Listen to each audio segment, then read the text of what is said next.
Well, for me, it means that the world has acknowledged the fact that education is important and that for us in Edo State, we're striving and trying to ensure that we reposition education in our country. Without education, without the human capacity, no nation can progress. So in Edo State, we have always had a tradition of education.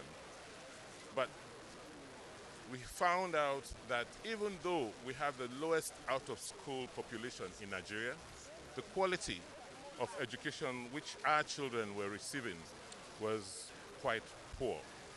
And when we examined why kids could not get jobs, get work after school, why the rate of human trafficking was so high, we found out that at the root of these challenges was a very poor education which this generation is receiving.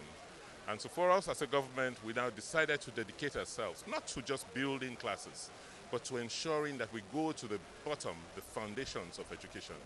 And the fact is that if a teacher is not in class, the child will not learn. If the teacher does not know what to teach the child, there will be no learning.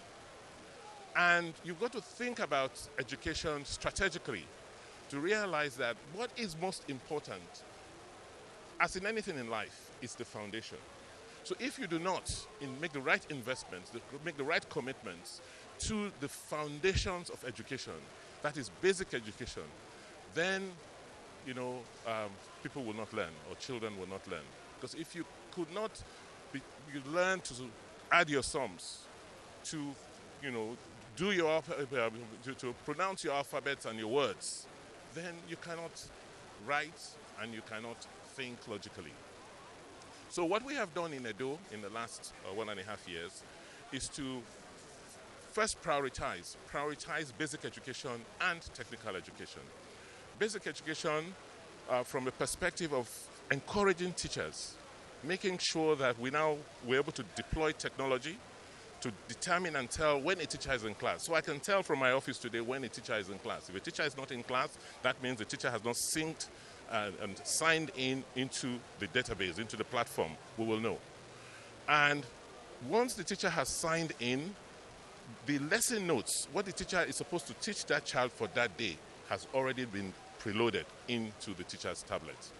And we've trained 11,000 of teachers to understand how to use the tablets, how to use the technology which we have provided to teach the children. But not only teach the children, but also to motivate them.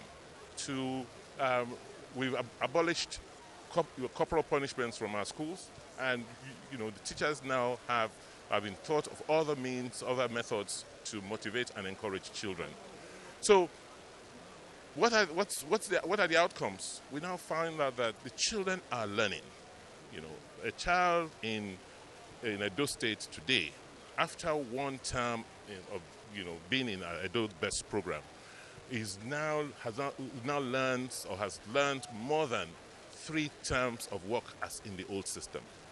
So what this award means is that the nation should know that we are prioritizing education as a party.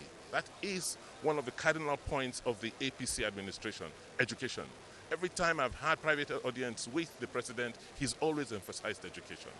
And the country should know that what is important today is the mental infrastructure, the intellectual infrastructure, not stomach infrastructure. It is intellectual infrastructure, mental infrastructure that will build stomach infrastructure. So that is the direction we must go. Emphasize education, emphasize development of human capacity. Your Excellency, you have the lowest number of out-of-school children, and clearly it shows that you're bringing the children to school. For most states, infrastructure is not a problem. The main challenge is actually getting the children to school. How do you get the children to school? First, make schooling fun. Let the teachers, when you train the teachers, you train them on how to encourage children to come to school. Make sure there's something in it for them. The school feeding program is key. If the child or parents know that the children will eat nutritious meals in school, that's an incentive too. And when the children come, let them have fun. Because what is happening with Edo Best today, it's not just driven by the teachers, it's also driven by the pupils. The pupils want to get to school early. I've seen parents who've asked us, what is the magic? Our children now wake up earlier than us and agitated, they want to get to school, they don't want to get late, they don't want to be late to school. And when you find out why, it's because the children want their names on the character board, because there's an incentive, there's something, there's an incentive for them to to be mentioned in class, that they are well behaved, that they've come to school on time, and it just helps build character.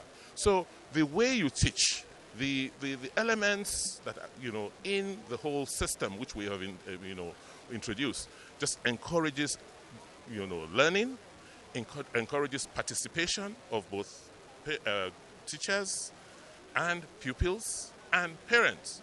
And then more importantly, the other thing we've introduced with Edo Best is community participation. So every school has a governance arrangement, the school-based management committee, made up of parents, made up of teachers, made up of community leaders who take an interest in the schools in their community. Because our experience in the past was we built schools, we had what we call the Red Roof Revolution, re-equipped them, put furniture, and in no time they were all vandalized because the view was, oh, it's government. But today the infrastructure of the schools are being protected. In fact, members of the school-based management committee take their time out to provide for those schools in their communities. So that community participation, community involvement is also key in ensuring that you have a system where everybody participates. Finally, Your Excellency, budget funding. We still find that 13.5 million children are out of school, and clearly you're doing something different. And if all state governors do similar things, we would reduce that number. How do you handle budgeting, and what should the federal government be looking? What should the federal government emulate from you, and how to go about funding education? At the mistake we make in Nigeria, we think our problem is all about money and funding. No, we're already spending some money. So for us in Edo, what we try to do is get value from what we currently are spending. We're not paying much more for teachers. We're just making sure that they come to school, that they teach, and they earn what we pay them. But also to treat them with respect, and whatever their entitlements are, which you budgeted anyway, pay them. And pay them on time. If you do that first, then you can now sit back and determine what the real gap is, and then how much more to source to fix the problem. So it's not totally money, it's not totally financial. I think it's about planning, it's about commitment, and it's about the fear of God. If God has given us these children, and it's our responsibility to make sure that we train and educate them, because we all received quality education from this country. And so I think it's a commitment to our Creator and also to our people as a country. Yes, mistakes were made in the past. The systems were broken as a result of reasons we all know, military intervention, breakdown in the civil service and what have you. But with the benefit of technology today, all those gaps can now be filled. And the emphasis should not just be on schooling, that the child went to school. No, it should be on learning. What did the child learn when they went to school?